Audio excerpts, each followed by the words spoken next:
अब जो हम लोग थर्ड क्लासिफिकेशन देख रहे हैं, तो अब तक दो क्लासिफिकेशन हमने देखा। पहला आर्टिफिशियल सिस्टम ऑफ क्लासिफिकेशन, दूसरा नेचुरल सिस्टम ऑफ क्लासिफिकेशन, और तीसरे सिस्टम ऑफ क्लासिफिकेशन का नाम है phylogenetic system of classification. Phylogenetic शब्द का मतलब होता है on the basis of evolution. Evolution के बेसिस पे एक डायग्राम जैसा हम बना रहे हैं। अब ये समझो, ये एक प्लांट या एनिमल है और अलग अलग एनवायरमेंटल कंडीशन में ये अलग अलग शेप के प्लांट में कन्वर्ट हो गया है ना। तो एनवायरमेंटल कंडीशन अलग अलग मिला और इसका शेप बदलता चला गया। अब इन पांचों प्लांट को हम लोग स्टडी कर रहे हैं, तो क्या पाएंगे, इन पांचों में अगर हम लोग अभी इसको देखेंगे तो कोई सिमिलरिटीज हम लोगों की मॉर्फोलॉजिकली नहीं मिल रही है। लेकिन प्रैक्टिकली क्या था, सच्चाई क्या थी कि सभी के एंसेस्टर कॉमन थे, सभी एक कॉमन एंसेस्टर से डेवलप हुआ। लेकिन इवोल्यूशन में एनवायरमेंटल कंडीशन डिफरेंट हो जाने के चलते इनके मॉर्फोलॉजी में चेंजेस आ गया। इसका मतलब रियल मानों में ये पांचों आपस में को रिलेटेड हैं, है कि नहीं है बच्चों? ये पांचों के एंसेस्टर क्या हैं? कॉमन है। तो अगर हम लोग नॉर्मल क्लासिफिकेशन की बात करें, इसको नहीं कंसीडर करेंगे, तो नॉर्मल क्लासिफिकेशन में on the basis of morphological character इनको हम लोग अलग कर देंगे और कहेंगे पांचों पांच डिफरेंट तरह के प्लांट हैं। लेकिन अगर हम लोग इसके ओरिजिन को ध्यान में रखते हुए, इवोल्यूशन को ध्यान में रखते हुए, किस प्लांट से इसका ओरिजिन हुआ, इवोल्यूशन हुआ, अगर वो कॉमन है तो कहेंगे they develop from A common ancestor, यही ना कहेंगे हम लोग। और जब ये कॉमन एंसेस्टर से डेवलप हो रहे होंगे तो ये सब में कोई ना कोई सिमिलरिटीज होगी, है ना। तो ये जो सिस्टम ऑफ क्लासिफिकेशन कहलाएगा, इसको कहेंगे फाइलोजेनेटिक सिस्टम ऑफ क्लासिफिकेशन। तो ये जो टर्म आया है ये on the basis of evolution, क्योंकि जेनेटिकली ये अपने पेरेंट के कैरेक्टर को जरूर कैरी कर रहे होंगे। ये एक्स नाम का कैरेक्टर सब में पाया जा रहा है। एक कंसीडर कर रहे हैं, किसी एक कैरेक्टर को एक्स वाई जेड नाम दे दिए, इसका मतलब क्या हुआ, ये क्लासिफिकेशन का बेसिस क्या है, इवोल्यूशनरी रिलेशनशिप है बिटवीन वेरियस ऑर्गेनिज्म, है ना। ये डिफरेंट ऑर्गेनिज्म बना दिए हैं, इनके बीच में इवोल्यूशनरी सिग्निफिकेंस है। और कई बार तो प्लांट्स में फॉसिल्स पाया जाता है ना, और उसी से पता चलता है। तो ये फॉसिल्स एल्यूसिडेशन ऑफ इवोल्यूशनरी रिलेशनशिप में बहुत प्रकाश डालते हैं, है ना। एल्यूसिडेशन करते हैं, उन चीजों को बहुत डेवलप करके बताने का प्रयास करते हैं, समझाते हैं। किससे? तो फॉसिल से। तो कई बार फॉसिल्स का जो रिकॉर्ड होता है ये बहुत ही इंपॉर्टेंट होता है। और ये फॉसिल्स अल्टीमेटली किसमें हेल्प करते हैं, फाइलोजेनेटिक सिस्टम ऑफ क्लासिफिकेशन को समझाने में हेल्प करते हैं, जिसको हम लोग क्या कह देंगे, फाइलोजेनेटिक सिस्टम का मतलब यहां पे हो गया इवोल्यूशन को समझाने में फॉसिल्स का बहुत बड़ा रोल होता है। कई फॉसिल्स हम लोगों ने देखा होगा, आर्क्योप्टेरिस फॉसिल्स हमने देखा है ना। उसी तरह से डायनासोर के फॉसिल्स का पता चला। डायनासोर के फॉसिल से हमने एक पूरी कहानी बना दी, एक पूरा पिक्चर बन गया, है ना। और वो जो पिक्चर बना उसका नाम था जुरासिक पार्क। यहां पे हमने क्या किया, हमने फॉसिल्स को एविडेंस माना, फॉसिल्स के बेसिस पे एक हाइपोथेटिकल प्लांट्स और एनिमल्स की कल्पना करने लगे। तो इसका मतलब वो जो फॉसिल्स होता है ना, वो एक एविडेंस होता है, इवोल्यूशन का एक बहुत बड़ा एविडेंस होता है। उसी से करेक्ट करके हम लोग प्लांट के इवोल्यूशन को रिकॉर्ड कर सकते हैं। और सबसे इसमें बहुत से साइंटिस्ट लोग अपना अपना व्यू दिए। इनमें एक साइंटिस्ट थे एंगलर एंड प्रेंटल, ये दो एक वर्ड है, दोनों साइंटिस्ट मिलकर काम कर रहे थे। Engler and Prantl system of classification is based on evolution, इसीलिए Engler and Prantl system of classification is an example of phylogenetic system. दूसरा है हचिंसन नामक साइंटिस्ट भी क्लासिफिकेशन किए, जिसमें उन्होंने इवोल्यूशन को कंसीडर किया, इसीलिए Hutchinson system of classification is once again it is example of phylogenetic system of classification. ये नाम पूछे जा सकते हैं एग्जाम में, साइंटिस्ट के नाम पूछे जा सकते हैं कि इनका क्लासिफिकेशन को किस कैटेगरी में कैटेगराइज करेंगे। तीसरा तख्ताजान सिस्टम ऑफ क्लासिफिकेशन, तख्ताजान है ना, ये तख्ताजान नामक साइंटिस्ट थे, ये भी फाइलोजेनेटिक सिस्टम ऑफ क्लासिफिकेशन दिए। ये भी जो क्लासिफिकेशन दिए उसका बेसिस क्या था, उसका बेसिस था इवोल्यूशन। तो इवोल्यूशन के बेसिस पे ये चीजों को समझा रहे थे, तख्ताजान सिस्टम ऑफ क्लासिफिकेशन। तो ये जो क्लासिफिकेशन था जिन क्लासिफिकेशन में जो भी साइंटिस्ट काम कर रहे हो, आज मेरा मन करे, तुम्हारा मन करे कि हम कुछ प्लांट्स को क्लासिफाई करेंगे, लेकिन क्लासिफिकेशन में किसको कंसीडर करेंगे? उसके इवोल्यूशन को, सीक्वेंस को देखेंगे, कैसे इस प्लांट्स का इवोल्यूशन हुआ इसको देखेंगे। तो इवोल्यूशन के बेसिस पे अगर हम और आप भी कोई क्लासिफिकेशन करेंगे तो उसको हम लोग नाम देंगे फाइलोजेनेटिक सिस्टम ऑफ क्लासिफिकेशन। तो ये क्लासिफिकेशन की तीन ब्रॉड कैटेगरीज को हमने देखा। पहला हमने देखा आर्टिफिशियल सिस्टम ऑफ क्लासिफिकेशन, दूसरा हमने देखा नेचुरल सिस्टम ऑफ क्लासिफिकेशन, और तीसरा देखा फाइलोजेनेटिक सिस्टम ऑफ क्लासिफिकेशन। पहले में हमने वन और फ्यू कैरेक्टर को कंसीडर किया और क्लासिफिकेशन किया।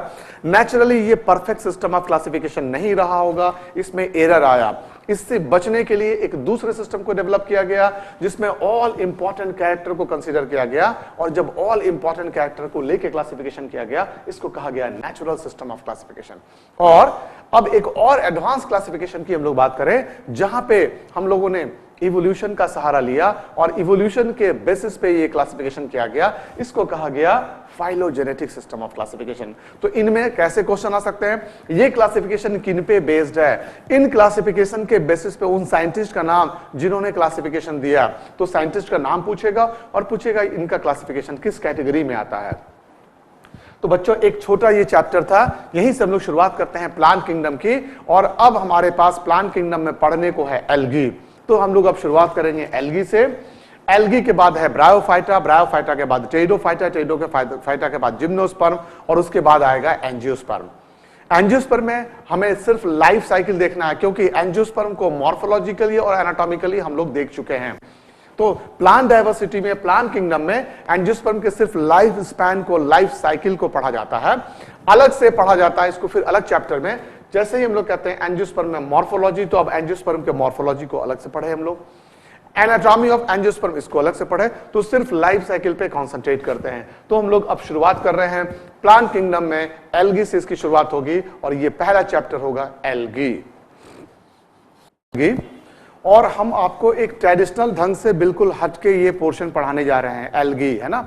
अब तक हम लोगों का जो ट्रेंड था, जो हम लोग का पढ़ाई का तरीका था, उससे आप जब ये मेरे एम लर्निंग के क्लासेस को देख रहे होंगे तो आपको ये पता चल रहा होगा कि हम लोग एक थोड़े से डिफरेंट क्लास में और डिफरेंट ढंग से चीजों को पढ़ रहे हैं, और शायद अब रटने की जरूरत नहीं पड़ रही है। फिर ऐसे ही चीजों के साथ फिर हम लोग आए हैं प्लांट डायवर्सिटी में। इसको प्लांट डायवर्सिटी या प्लांट किंगडम भी कहते हैं। प्लांट किंगडम का पहला टॉपिक होता है एल्गी। तो एल्गी में कुछ नई बातें। टर्म एल्गी ये कैरलस लिनियस के द्वारा दिया गया था। Term algae was given by Carlos Linnaeus, है ना। अब आते हैं एल्गी को जब स्टडी किया जाने लगा तो इसके स्टडी को फाइकोलॉजी का नाम दिया गया। Study of algae is called as phycology. ये कुछ टर्मिनोलॉजी है जिसको पहले हम लोग समझा रहे हैं। फादर ऑफ फाइकोलॉजी में फ्रिच नामक साइंटिस्ट थे, इनको हम लोग फादर ऑफ फ्रिच को बोला गया, फादर ऑफ एल्गी और फाइकोलॉजी। लेकिन इंडियन फादर एंगर साहब थे, है ना, एंगर साहब जो थे इनको हम लोग बोले इंडियन फादर। अब हम लोग आते हैं इसके स्ट्रक्चर पे, शुरुआत करते हैं। एल्गी कहां मिलता है? Mostly algae are present in aquatic environment, पानी में मिलता है, वाटर का कंटेंट होता है। शुरुआत में क्या हुई होगी? तो जब पृथ्वी का इवोल्यूशन हो रहा था तो सबसे पहले हम लोग कहते हैं बिग बैंग साउंड, एक बड़ा सा साउंड हुआ और एक बड़ा सा टुकड़ा नीचे आया, और ये जब आया, ये जिसको हम लोग अब अर्थ कहते हैं, ये एक निबुला था, हॉट बॉल था।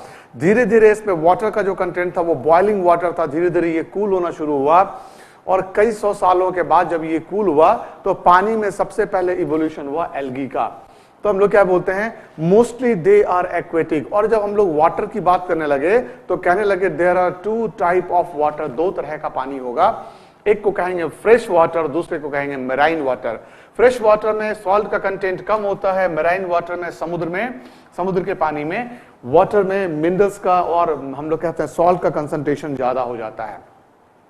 ऐसे ही दो पार्ट में हम लोग इसको देख रहे थे। तो ये दोनों ही जगह पे फ्रेश वाटर में भी पाया जाता है और मेराइन वाटर में भी पाया जाता है।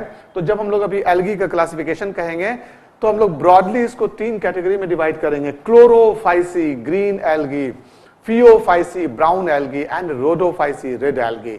ये तीन हमारे पास क्लासिफिकेशन होंगे, जिनमें रेड एल्गी यूजुअली मेराइन या समुद्र में पाए जाते हैं। रेड एल्गी कहां पाए जाते हैं? ज्यादातर रेड एल्गी मेराइन होते हैं, समुद्र में पाए जाते हैं। तो हम लोग यहाँ पे ये देख रहे हैं कि एल्गी कहाँ मिल रहे हैं, mostly they are aquatic, both fresh as well as, है ना, एक्वेटिक हैं, फ्रेश वाटर में भी और मेराइन वाटर, दोनों जगह पे ये मिल रहे हैं। Some of them also occur in association with fungi। हम लोग कहते हैं एल्गी और फंजाई के बीच में एक एसोसिएशन होता है। इस एसोसिएशन को लाइकेन का नाम दिया गया, बल्कि हम लोग यूं कहें कि एल्गी और फंगी के बीच में एक लव मैरिज हो गया। और ये मैरिज जब हुआ तो एल्गी और फंगी दोनों के मम्मी पापा आके इनको सेपरेट करने का प्रयास कर रहे थे, और दोनों ही क्या किए, एक साथ दोनों सुसाइड कर लिए। बोले कि जिंदा रहेंगे तो एक साथ, अलग होंगे तो अलग हो ही नहीं सकते हैं। अगर हम लोग हैं तो एक साथ रहेंगे, और इनको अगर सेपरेट करने का प्रयास किया जाएगा तो दे विल डाई। बिल्कुल यही बात हो गई, किसके साथ में, लाइकेन के साथ में। ये एल्गी और फंगी के बीच में there was a strong love marriage, जिनमें अगर इनको अलग करने का प्रयास करें तो बोथ विल डाई। अब हम लोग इस एसोसिएशन का नाम रखते हैं सिम्बायोटिक एसोसिएशन। तो एक फिर आते हैं, एल्गी कहां मिल रहा था, अकरेंस हम लोग देख रहे थे, इसी कैटेगरी में हम लोग इसको देख रहे हैं, एल्गी और फंजाई के उस एसोसिएशन को जिसमें एल्गल पार्टनर का काम था फोटोसिंथेसिस करना, फूड की मैन्युफैक्चरिंग करना, और फंगल पार्टनर का काम था, दोनों मिलके एक साथ रहते हैं, दोनों मिलके सारे काम को करते हैं। एसोसिएशन एक दूसरे के लिए बने हुए हैं, हम लोगों ने इसका नाम रखा सिम्बायोटिक एसोसिएशन। और इसको हम लोग म्यूचुअलिज्म, चूंकि दोनों ही ऑर्गन्स बेनिफिटेड होते हैं, इसको म्यूचुअलिज्म भी कहा गया और सिम्बायोटिक एसोसिएशन का भी नाम दिया गया। ऐसे एसोसिएशन को लाइकेन का नाम दिया गया। तो algae mostly they are aquatic in nature, ज्यादातर एल्गी पानी में पाए जाते हैं, पानी में फ्रेश वाटर भी हो सकते हैं, मराइन वाटर में भी मिल सकते हैं। दूसरा, एल्गी फंगी के साथ में एसोसिएटेड होके भी रह सकते हैं, तब हम लोग इसका नाम रखते हैं लाइकेन। कुछ एल्गी मिट्टी में भी ग्रो कर गया, टेरेस्ट्रियल पाया गया, जिसमें एक एग्जांपल हमने लिखा है ट्रेंटेपोलिया। किसी किसी बुक्स में इसको ट्रेंटेपोलिया लिखा रहता है, ट्रेंटेपोलिया या पोलिया एक ही प्लांट का दो डिफरेंट प्रोनाउंसिएशन है। Present on body of animal, ये बहुत इंटरेस्टिंग, एक हम लोग एक जानवर के बारे में बता रहे हैं। साउथ अमेरिका के जंगल में स्लोथ नामक एक मंकी की तरह का वैरायटी, ये आर्बोरियल होता है, ये ट्री पेड़ पे पाया जाता है। हम लोग इसके बारे में ये जानते हैं कि दुनिया का सबसे स्लो या काहिल एनिमल है, स्लो एनिमल है। अब देखो एक पेड़ है, इस पेड़ पे ये दिखा रहे हैं, ये लटका हुआ है, कौन है, स्लोथ है, ये इसकी पूंछ है, ये ब्रांच को पकड़ा हुआ है ना। अब बच्चे लोग अगर इस जंगल में गए और देखे कि ये स्लोथ लटका हुआ है, तो इसको क्या किए, वो एक ढेला पत्थर उठा के फेंके। ये कितना काहिल होता है कि वो एक बार ऐसे देखता है और देखने के बाद फिर वो उसी टहनी को पकड़े रहता है। मतलब वो ठेला मारने के बाद या लकड़ी से उसको कुरेदने के बाद भी वो मूव करना नहीं चाहता है। बहुत ही स्लो एनिमल है, कौन, स्लोथ। इसका नाम है स्लोथ। ये हम लोग कहते हैं अमेरिका के जंगल्स में पाया जाता है, आर्बोरियल है, पेड़ पे पाया जाता है। कितना काहिल है कि इसके बॉडी पे एल्गी ग्रो कर गया, पूरे फर में, जो व्हाइट रंग का इसका फर होगा ना। अभी अभी तुम क्या करो, गूगल्स में जाओ और जाके तुरंत लाइव स्लोथ को मारो, देखो स्लोथ तुमको दिखाई दे देंगे।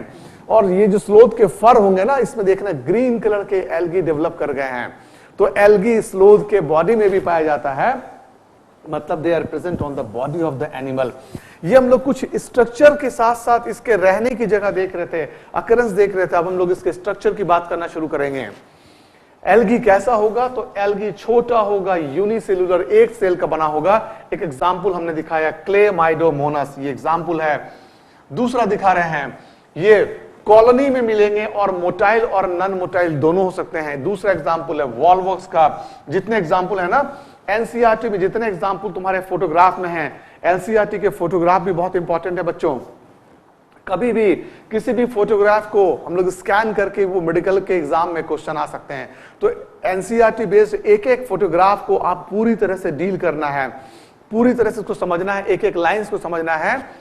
तो ये हम लोग दूसरा स्ट्रक्चर देख रहे थे कि एल्गी कैसा हो सकता है, यूनिसेलुलर हो सकता है, पहला डिस्कशन कर रहे हैं। फिर हम लोग कह रहे हैं ये कॉलोनियल भी हो सकता है, मतलब ये कॉलोनी में पाया जाएगा। लेकिन कॉलोनी दो तरह की होती है, अगर इसके बॉडी से फ्लैजेला लगा रहे तो ये पानी में स्विम करेगा, और जब ये पानी में स्विम करेगा हम लोग टर्म यूज करेंगे मोटाइल एल्गी। मोटाइल मतलब मूव करने वाला। ये जो कॉलोनी है, ये कॉलोनी पूरी तरह से मूव कर रही है। एक हम लोग वॉलवॉक्स के कॉलोनी को ऑब्जर्व कर रहे थे।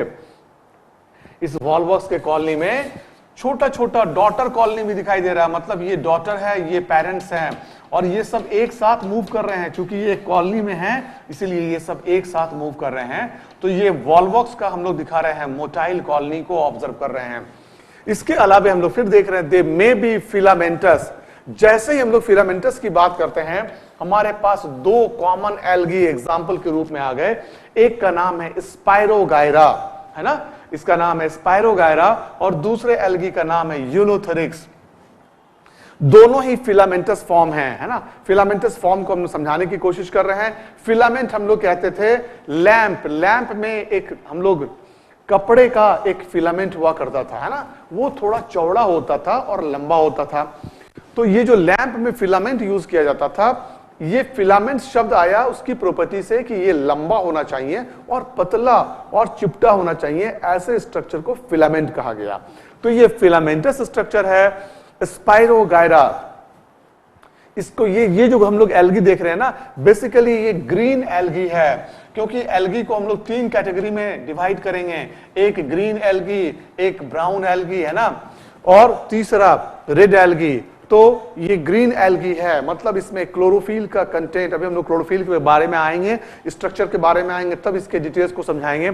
अभी हम लोग सिर्फ ये लोकेशन दिखा रहे हैं और इसके स्ट्रक्चर को समझ रहे हैं, एल्गी कहां पाया जाएगा। और इस पे एक मेडिकल का क्वेश्चन जो ट्रेडिशनल क्वेश्चन कई बार आया हुआ है, उसको हम लोग यहाँ पे देखेंगे। हम एल्गी में बहुत से एल्गी का डायग्राम बनाए हैं ये बताने के लिए कि इसमें क्लोरोप्लास्ट कैसा पाया जाता है। क्लोरोप्लास्ट के बेसिस पे पिछले कई सालों पहले, बहुत पहले एक ट्रेडिशनल क्वेश्चन आता था कि स्टार शेप्ड क्लोरोप्लास्ट किसमें पाया जाएगा, रेटिकुलेट किसमें पाया जाएगा, है ना, स्पाइरल शेप किसमें पाया जाएगा। तो ये सभी को एक जगह पे कलेक्शन कर दिए हैं, और हम कलेक्शन के साथ साथ तुमको टेक्निक भी बताने जा रहे हैं, न्यूमेरिक्स भी बताने जा रहे हैं कि कैसे बच्चों ये याद रहेगा। तो सबसे पहले हम लोग क्या बता रहे थे कि क्लेमाइडोमोनास की प्रॉपर्टी बताना शुरू कर रहे थे। क्लेमाइडोमोनास यूनिसेलुलर एल्गी है। कहां पाया जाता है, ये फ्रेश वाटर में पाया जाता है, और फ्रेश वाटर में सबसे अच्छा आपके पास पॉन्ड है। एक पॉन्ड में आप चले जाओ, और पॉन्ड में जाने के बाद ये रात में जाओ और एक टॉर्च की लाइट मारो। टॉर्च की रोशनी जहां पे मारोगे ना, वहां पे थोड़ी देर के बाद एक चम्मच से पानी निकालो, उस पानी में क्लेमाइडोमोनास पाया जाएगा।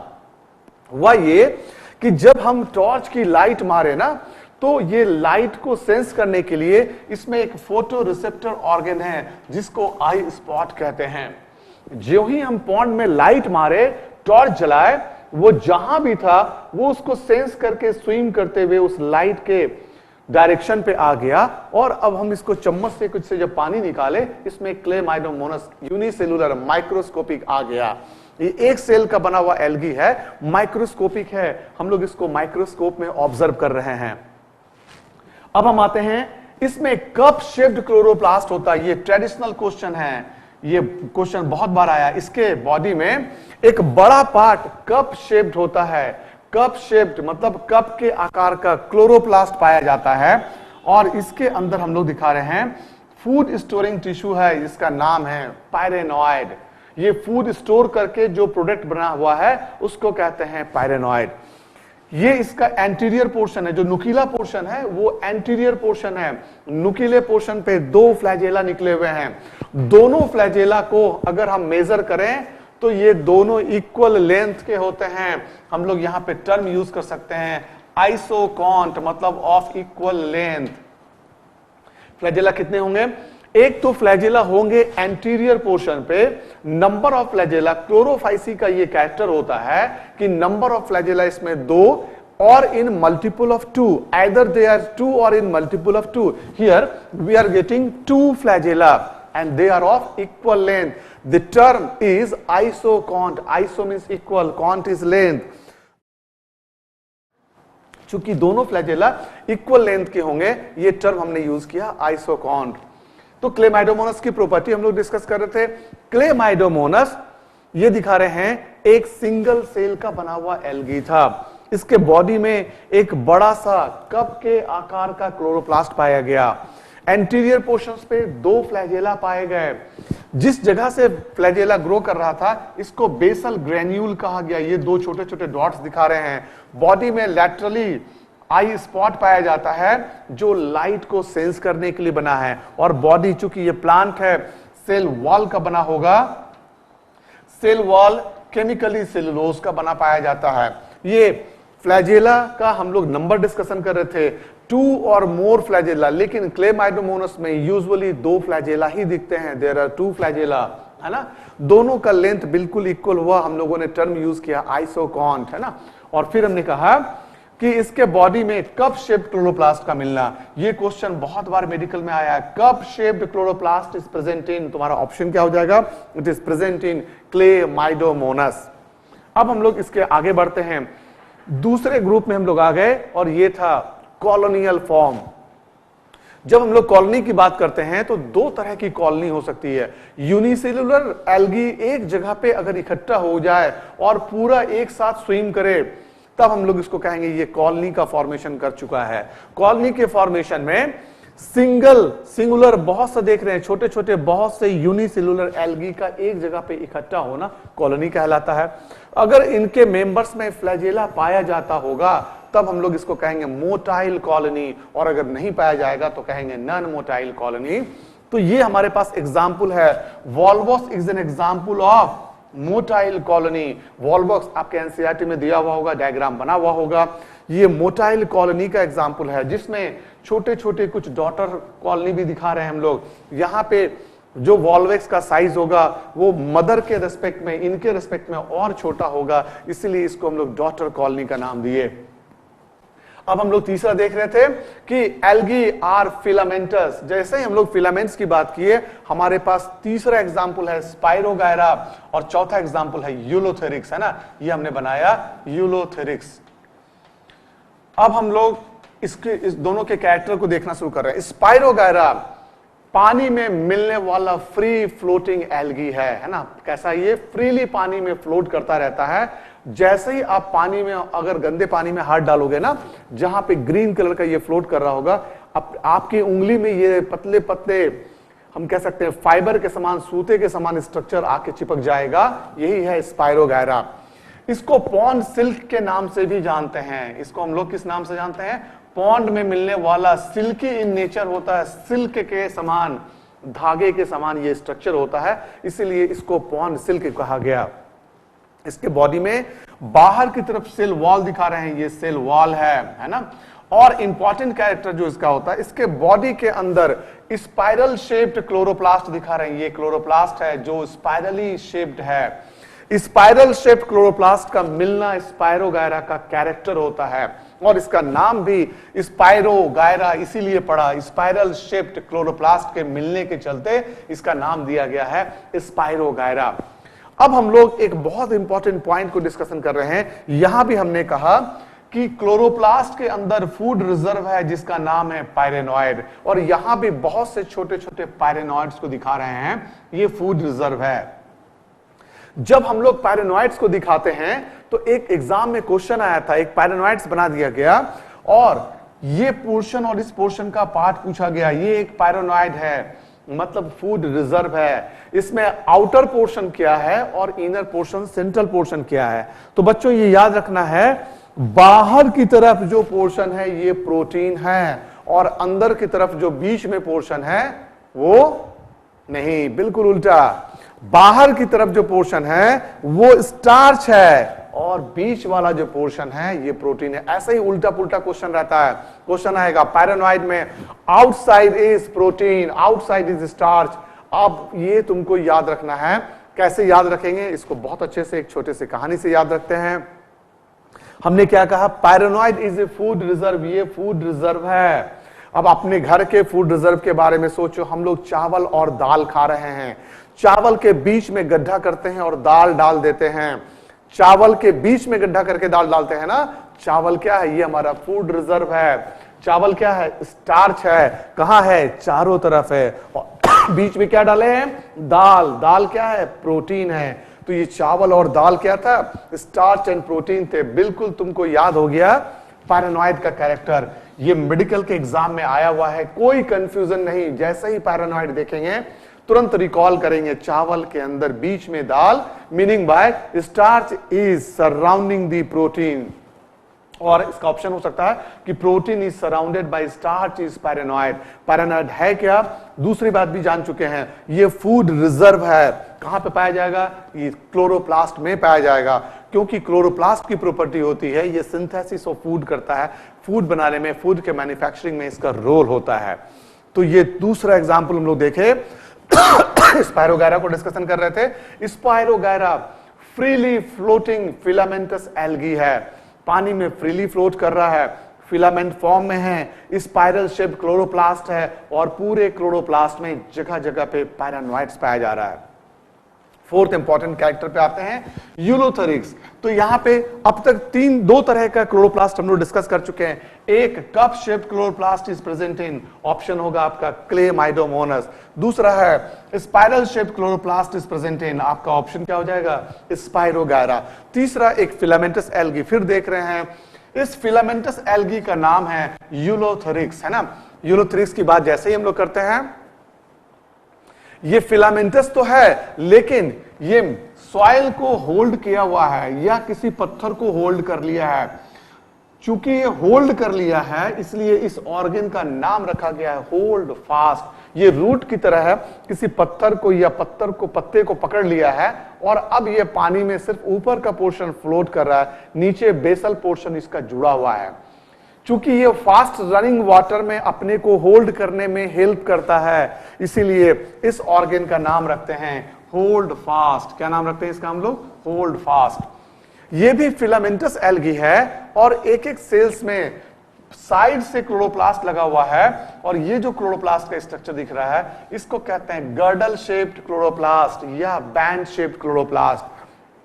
तो फिर एक इंपॉर्टेंट क्वेश्चन, गर्डल शेप्ड या बैंड शेप्ड क्लोरोप्लास्ट किसमें मिलेगा? तो ये मिलेगा यूलोथेरिक्स में। और ये भी ग्रीन एल्गी है और फिलामेंटस एल्गी। अभी हम लोग जितने एल्गी को देख रहे हैं, ये जो हम लोग शेप ऑफ क्लोरोप्लास्ट की बात कर रहे हैं, तो शेप ऑफ क्लोरोप्लास्ट को हम लोग स्टडी करते हैं ग्रीन एल्गी के डिफरेंट टाइप्स में। तो ये तीसरा टाइप हम लोग को दिख रहा है, spiral shaped chloroplast is present in spirogyra. Girdle or band shaped chloroplast is present in ulothrix. अब हम लोग आते हैं इसके बाद कुछ और एल्गी की बात कर रहे हैं।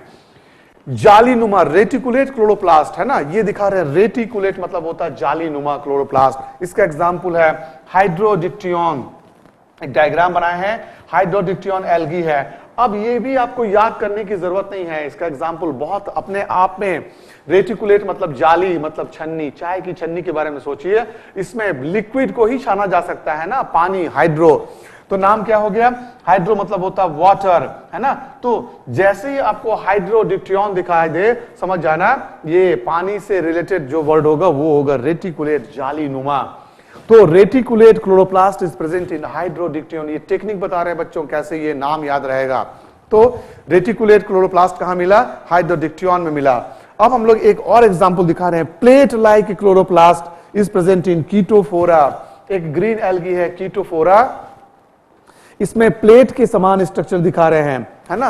अब कीटोफोरा, जब हम लोग घर में एक प्लेट रखते हैं, उस प्लेट में अगर हम लोग एक कॉइल जला दें मच्छर मारने वाला, तो थोड़ी देर के बाद कीड़े उसमें मरे हुए दिखाई देते हैं। तो प्लेट में कीड़े दिखाई देते हैं, मतलब हो गया कीटोफोरा, है ना। कीड़े कहां मिल रहे हैं? उस प्लेट में मिल रहे हैं। तो ये याद करने का फिर तरीका हो गया कि कीटोफोरा में प्लेट लाइक क्लोरोप्लास्ट पाया जाता है। तो ये हम लोग देखे। अब आते हैं disc shaped chloroplast is present in Vaucheria. ये भी क्वेश्चन आया हुआ मेडिकल में। अब हम लोग एक अच्छा सा डिस्क लगाए गाना सुनने के लिए या पिक्चर देखने के लिए, और जैसे ही मन लायक गाना आया, मेरे मुंह से क्या निकला? वाओ क्या गाना है। या बहुत अच्छी पिक्चर को लगाए डिस्क में, तुरंत मुंह से क्या निकला? वाओ क्या पिक्चर है। तो जैसे ही शब्द आ जाए वाओ, समझ जाना, वाउचेरिया में डिस्क शेप्ड क्लोरोप्लास्ट मिलता है बच्चों। कैसा मजा आया ना, ये देखो कितनी इंटरेस्टिंग तरीके से हम आपको याद करा रहे हैं। डिफरेंट काइंड ऑफ क्लोरोप्लास्ट आपको याद रखना है। कैसे याद रखते हैं ये इंपॉर्टेंट नहीं है, आपको याद रहना चाहिए और आपको टारगेट करना है मेडिकल में।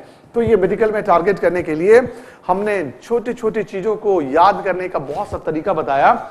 अब आ जाओ, एक क्वेश्चन ये भी आया हुआ है, स्टार शेप्ड क्लोरोप्लास्ट किसमें पाया जाता है? तो इसका एग्जाम्पल है ग्रीन एल्गी जिग्नीमा।